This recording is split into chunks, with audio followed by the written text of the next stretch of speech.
question I'm being asked a lot at the moment in this time of lockdown is, what's the proof that God exists? Well, I believe it is abundant, and just a brief little overview now for the evidence for God. A few years ago now, I published a book called Evidence for God. There are 7 chapters in it, and I want to eventually do a video on each of the chapters, but now just a really quick whistle-stop brief taster and overview.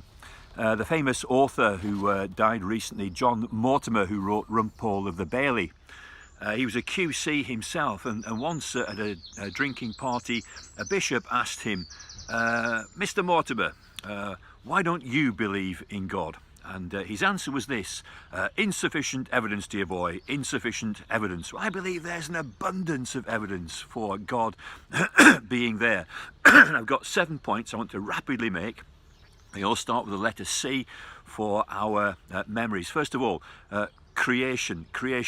Where has everything come from? Science would say Big Bang and evolution, 14 billion years, an infinitely small dot that's infinitely powerful, throws out all time and space and matter.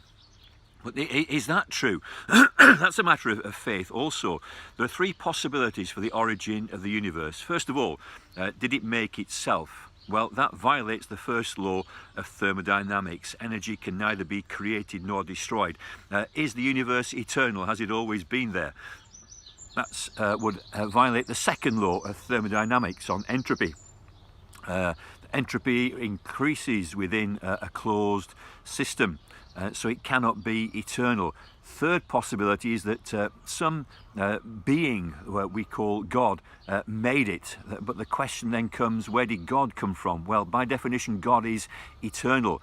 And that doesn't violate the laws of physics and nature, because God is pure spirit. And we're told that the universe, the heavens, declare the glory of God. So, first point, exhibit A, creation, the universe. Second exhibit, the coincidences. Everything is fine-tuned. We're told that the earth lives in the Goldilocks region, just the right distance from the sun, the right temperature, the right amount of water, the right activities taking place, the way that the moon is balanced and counterpoises the earth to spin on its axis, and 23-degree angle of rotation, the nature of water, it is densest at 4 degrees, the position of Jupiter guarding us from asteroid strikes.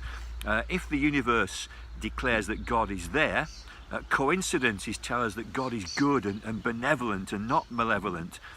These things are out there. Third piece of evidence, craving. This is something more internal. Mankind is found to be a worshipping being. Religions the whole world over. When lost tribes are discovered, they're not polluted with religion, they already have religion. Even atheists declare that deep down they believe in God. Jean-Paul Sartre, God does not exist, but that my very being cries out for him. I cannot deny. Blaise Pascal, a French mathematician and philosopher, said this: within every human being is a God-shaped vacuum. Why this religion? Why this craving? Well, he is there. If the universe says that God is there, if coincidence tells us that he is benevolent, craving tells us this, that God is knowable. Third C, conscience. We have a traffic light system. It's set at different levels within different human beings. Certainly, red, don't go there. Green, go there. Amber, proceed with caution. Animals don't seem to have this. When the fox eats the chicken, he's just doing what a fox does. He doesn't go home to his wife crying, "Oh, I've eaten the chicken." No, that's what animals do. But we have this sense of right and wrong. Where has that come from?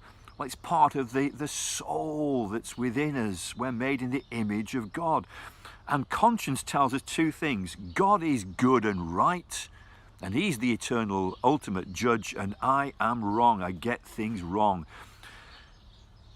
Fifth piece of evidence, the canon, or the Bible. Canon means collection, and there are 66 books in the Bible. The Bible is the greatest story ever told. I love reading Tolkien and Lord of the Rings and the wonderful world that Tolkien devised in his mind. But the Bible, what a story, what a story.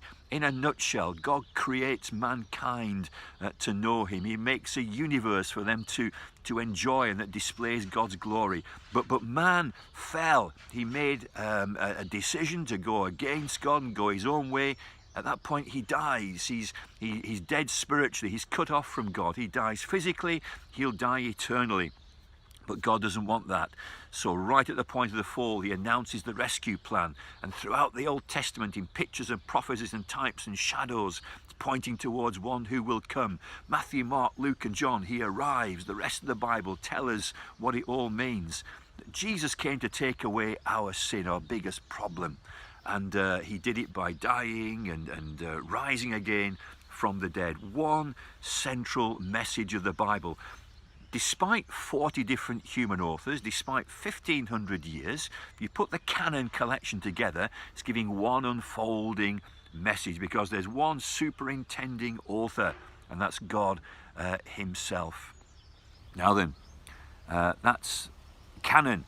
6, Christ, that he existed is beyond any reasonable doubt. Tacitus, Pliny and Josephus, contemporary historians, wrote about this amazing person. He split time in two. It's 2020 all because of him. The claims that he made were remarkable. The way that he acted is remarkable.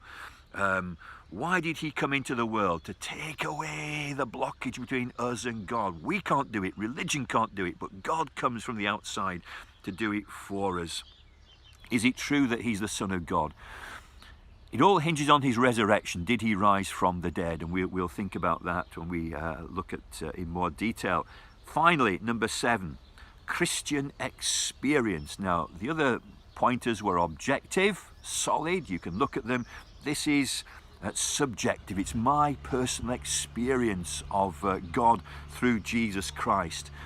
And I believe Christianity is true because it's worked in my life. My life was going in a direction I dread to think where I'd be today, but for the power of Jesus Christ in my life.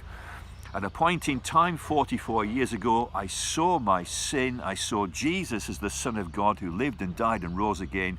I put my trust in him, and radically my life has been changed. He's now the center of my life. He's the one I look to constantly. He's the one who will take me to heaven. And I know God through Jesus Christ. Well, there's 7 powerful pointers.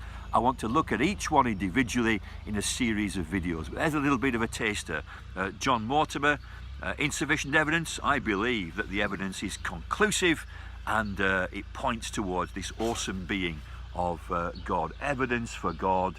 7 reasons to believe in the existence of God. 7 powerful pointers.